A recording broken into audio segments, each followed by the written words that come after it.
Duha ka mga lalaki ang samdan human gipang dunggab gamit ang screwdriver sa usa ka gituohang snatcher og cellphone sa Zamboanga City. Ang insidente nakuhaan og video. Nakaalerto si Efren Mamak.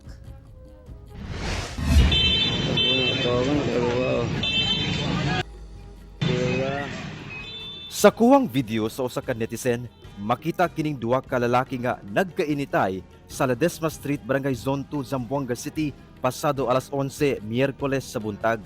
Apan ang lalaking walay pang ibabaw nga sinina, miaksyon og dunggab sa kaatbang nga lalaki nga nakaitumog sinina nga nagpuputsab og bunal. Nakalikay kini og nakabalos og hapak sa maong lalaki nga walay sinina ug midagan sa tunga sa highway sa maong lugar kung asa dunay mga sakyanan nga nangagi.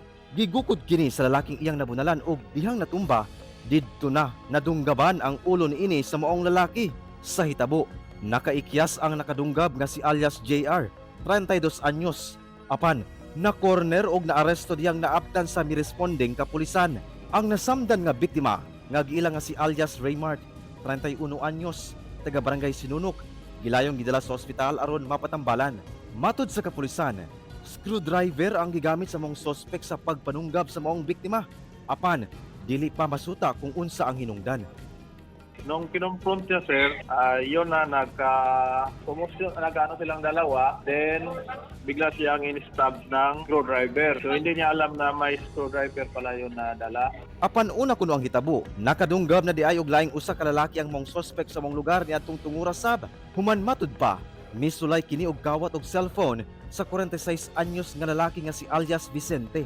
Gani ang maong biktima, nakaangkon og samad sa ulo nga gilayong ipatambalan sa ospital. Balog na ang suspect nga posibleng mag-atubang og kasong frustrated homicide. Wala na kini mihatag og payag. Ginasulayan pa sa GMA Regional TV 1 Mindanao nga makuha og payag ang mga biktima. Kauban si Gary Balantay ug Bong Vicencio. Efren Mamak, 1 Mindanao.